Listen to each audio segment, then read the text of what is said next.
untuk hadir di Mahkamah Konstitusi sebagai kuasa hukum, saya merasa kurang elok, kurang etis. MK itu sudah banyak sekali memutuskan diskualifikasi pasangan calon. Inilah pintu masuk, salah satunya yaitu persyaratan administratif meloloskan Gibran tanpa melalui prosedur due process law. Ini adalah pelanggaran nyata terhadap prinsip-prinsip konstitusi.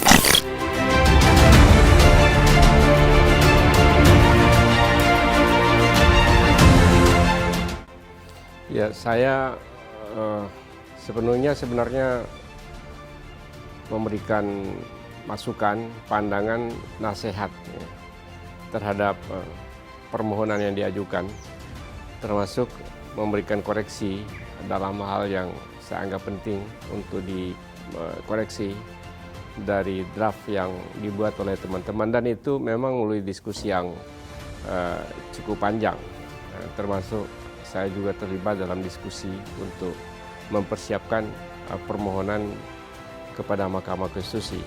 Namun untuk hadir di Mahkamah Konstitusi sebagai kuasa hukum, saya merasa kurang elok, kurang etis, di mana saya pernah duduk di situ sebagai ketua Mahkamah Konstitusi. Kemudian saya sebagai pihak kuasa hukum di tempat yang sama. Memang saya banyak sekali, kantor saya misalnya menangani perkara-perkara di Mahkamah Konstitusi, tapi saya selama ini tidak pernah mau untuk tampil berhadapan langsung di Mahkamah Konstitusi sebagai kuasa, bahkan sebagai saksi maupun sebagai ahli pun selama ini saya menolak untuk maju berdiri di sidang Mahkamah Konstitusi atau hadir di sidang Mahkamah Konstitusi untuk sidang. Pernah memimpin sidang-sidang Mahkamah Konstitusi di situ. Saya kira itu saja alasannya.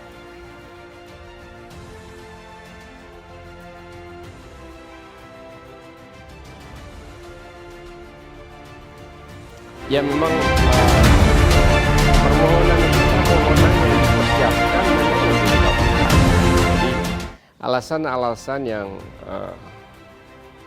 dikemukakan dalam permohonan itu sangat pantas untuk dikabulkan oleh Mahkamah Konstitusi. Pada akhirnya nanti akan ada silang pembuktian dan pandangan dari termohon, pandangan dari pihak terkait, pandangan dari Bawaslu. Itulah yang nanti akan dipertimbangkan oleh hakim. Sebenarnya permohonan ini mungkin nggak dikabulkan atau tidak setelah mendengar bukti-bukti dan pandangan dari berbagai pihak itu.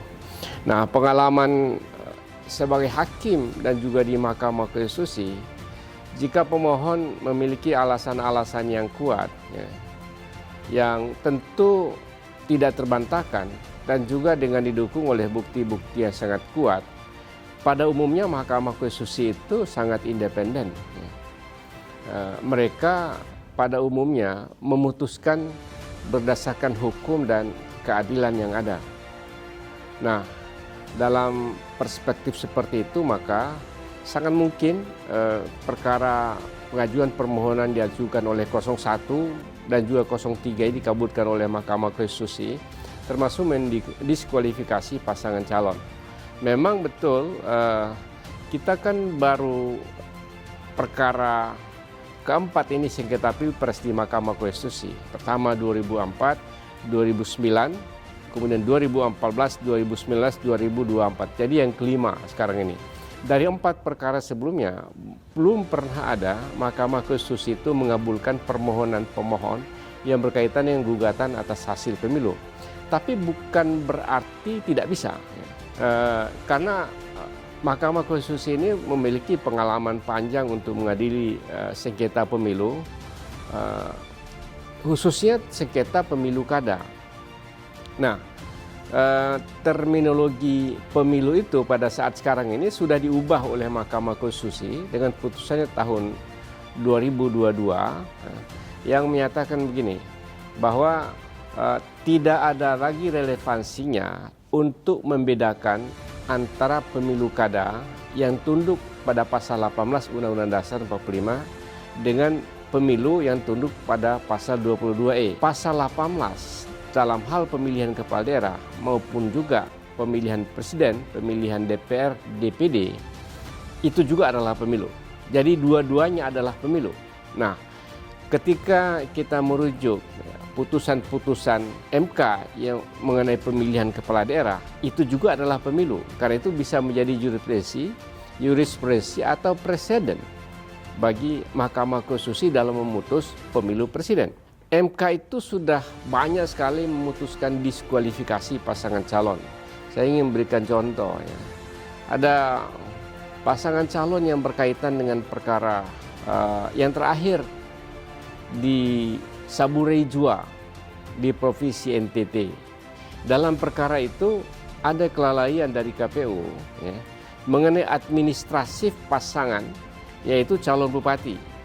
Ternyata setelah calon pasangan ini menang dan ketika hendak dilantik, baru ditemukan, karena sekali lagi saya merasa kurang etis, kurang elok karena saya adalah mantan ketua Mahkamah Konstitusi, yang ada kelalaian administratif itu di mana pasangan calon bupati ini adalah masih merupakan WNA. Nah, maka ini semua prosedur hukum harusnya sudah tidak ada lagi ruang untuk dibuka lagi sidang di Mahkamah Konstitusi. Menurut hukum acara Mahkamah Konstitusi kan gugatan itu diajukan dalam waktu 3 hari setelah penetapan KPU. Itu sudah lewat dan bahkan mendekati hari untuk pelantikan.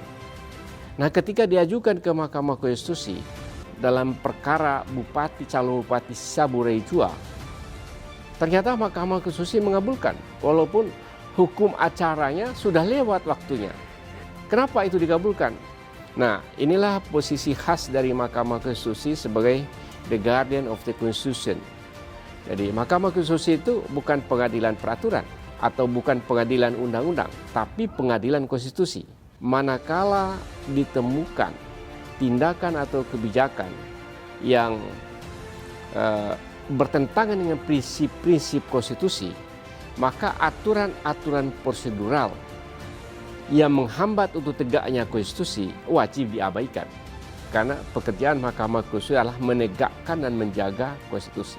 Nah, ini contoh di mana Mahkamah Konstitusi mendiskualifikasi pasangan calon bupati ya, dengan mengabaikan aturan prosedural yang ada. Nah, demikian juga dalam kasus Bupati Kabupaten Yahukimo di Papua Pegunungan. Kemudian juga ada diskualifikasi calon wali kota Tebing Tinggi, ini tahun 2011 pada 2012 gitu. Ada juga diskualifikasi pasangan calon di Kota Waringin Barat. Dan beberapa contoh-contoh lain dalam perkara pemilu kada. Nah, pertanyaannya, kenapa bisa didiskualifikasi? Ada dua hal. Yang pertama adalah ketika KPU lalai untuk memperhatikan masalah-masalah administratif pencalonan, baik pasangan calon bupati atau calon wakil bupati, maka itu menjadi pintu masuk bagi MK untuk mendiskualifikasi pasangan calon. Ini contoh Tebing Tinggi. Kota Tebing Tinggi itu karena lalainya KPU meloloskan seseorang yang belum menyelesaikan masa jeda 5 tahun karena dia melakukan tindak pidana. Ya. Begitu juga dalam kasus kasus di Provinsi Papua Pegunungan. Nah, begitu juga di kasus Saburei Jua. Nah, sementara diskualifikasi dan penetapan pasangan calon yang lain secara langsung oleh MK dalam kasus Pilkada Kabupaten Kota Waringin Barat. Dalam Pilkada Kabupaten Kota Waringin Barat itu ada tindakan kecurangan dan pelanggaran pemilu yang begitu sangat masif oleh salah satu pasangan calon, itu masif, terstruktur, dan sangat luar biasa, yang sangat membahayakan dan mengancam serta melanggar prinsip-prinsip konstitusi. Nah, ketika Mahkamah Konstitusi menemukan pelanggaran-pelanggaran demikian itu, undang-undang tidak memberikan kewenangan kepada MK untuk mendiskualifikasi pasangan calon, tidak ada. Tapi kalau MK menemukan, sekali lagi, ada pelanggaran serius terhadap undang-undang dasar, prinsip-prinsip konstitusi, prinsip-prinsip demokrasi, di mana Mahkamah Konstitusi diberi fungsi untuk mengawal dan menegakkan prinsip-prinsip konstitusi dan prinsip demokrasi, maka Mahkamah Konstitusi seketika itu bisa masuk dan mendiskualifikasi pasangan calon. Nah, sama halnya dengan sekarang ini. Sekarang ini sebenarnya hal-hal yang mengenai persyaratan calon. Gibran ketika mengajukan diri sebagai pasangan calon wakil presidennya Prabowo, betul sudah ada putusan Mahkamah Konstitusi yang memungkinkan Gibran itu masuk sebagai pasangan calon karena selain umur 40 tahun, karena pernah terpilih dan menjabat sebagai wali kota ya sebagaimana dipersyaratkan oleh Mahkamah Konstitusi.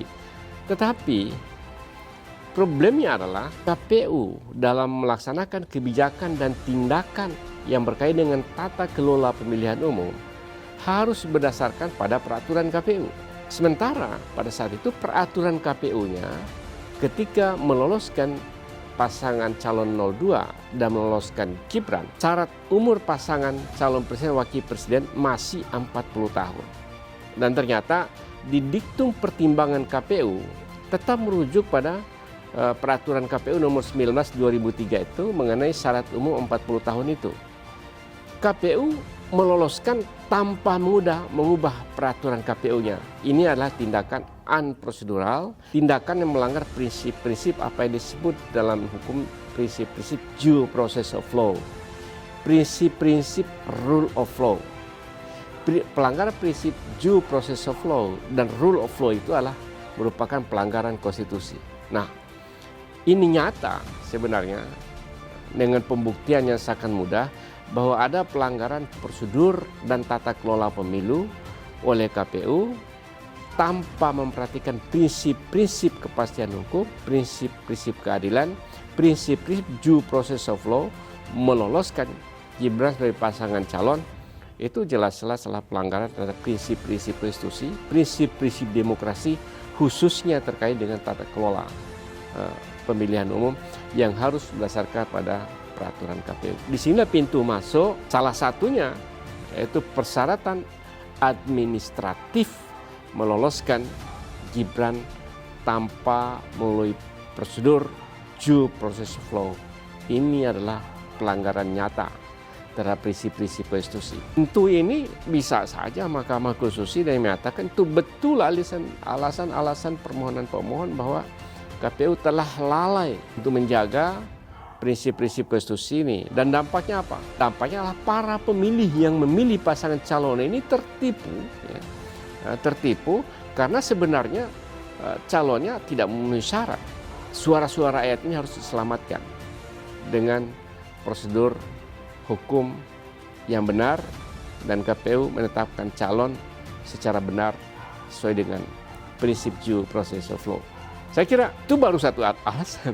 Belum alasan-alasan yang lain, ada banyak ke situ. Bahwa pintu masuk meloloskan Gibran, pertama tadi dengan menerabas prosedur administratif yang harusnya tidak bisa pencalonan Gibran itu. Kemudian juga diikuti dengan pelanggaran-pelanggaran lain, mobilisasi aparat negara, menteri, bahwa presiden ikut juga langsung kadang-kadang. Kemudian juga lembaga-lembaga negara, kemudian juga aparat pemerintahan desa seluruh Indonesia secara masif ikut membantu pasangan calon nomor urut 2. Nah, ini juga pelanggaran-pelanggaran nyata dari konstitusi karena prinsip pemilu adalah free and fair. Pemilih itu diberikan kebebasan dan para pihak itu diberikan ruang yang sama untuk bertarung sehingga pertarungan jadi seimbang. Ketika salah satu pasangan mendapatkan dukungan dari pemerintahan, kekuasaan, aparatur negara, pasangan yang lain mendapatkan hambatan, itu adalah pelanggaran juga terhadap prinsip-prinsip pemilu, prinsip-prinsip persamaan, prinsip-prinsip keadilan, dan prinsip-prinsip fairness yang sangat dijunjung tinggi dalam Undang-Undang Dasar kita. Kemudian ditambah dengan penggunaan bansos. Ini penyalahgunaan bansos yang harusnya untuk perlindungan bagi rakyat miskin, tetapi dipergunakan untuk pemenangan pasangan calon. Buktinya apa? Buktinya membagi bansos tapi menyebutkan, memberikan warna pada bungkus kantong bansos itu dengan warna pasangan calon nomor urut 2. Kemudian belum diikuti dengan tanda-tanda yang lain untuk memberikan dukungan terhadap 02 ketika membagikan bansos. Ini semua adalah tanda-tanda pelanggar terhadap prinsip-prinsip fairness. Pertarungan tidak seimbang. Yang satu mendapatkan dukungan kekuasaan, yang satu tidak mendapatkan dukungan, dan bahkan dalam beberapa hal mendapatkan hambatan-hambatan dari kekuasaan dalam mengekspresikan sebagai pihak yang sedang bertarung atau sedang berkampanye. Jadi akumulasi dari pelanggaran-pelanggaran ini,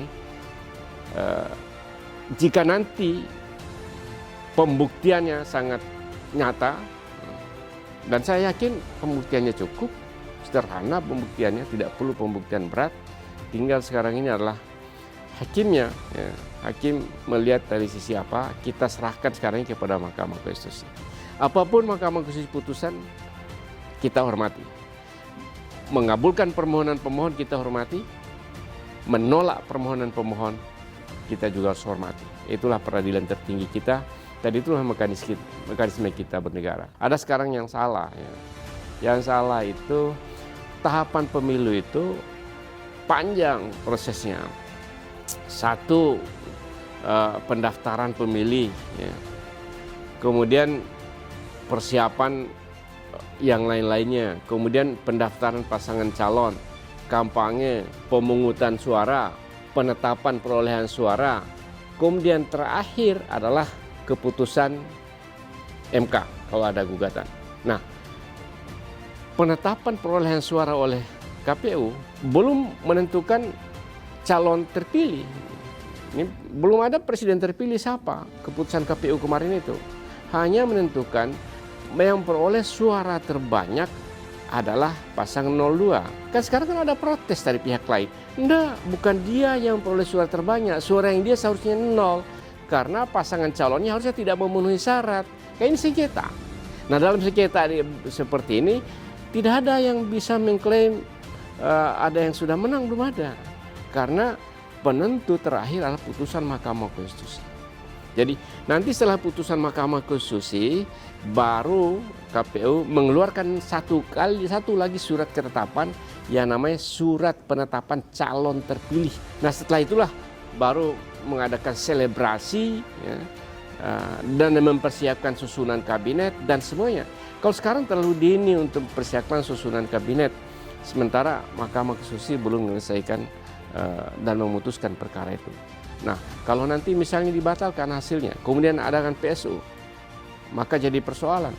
Berantakan semua rencana-rencana membicarakan susunan kabinet.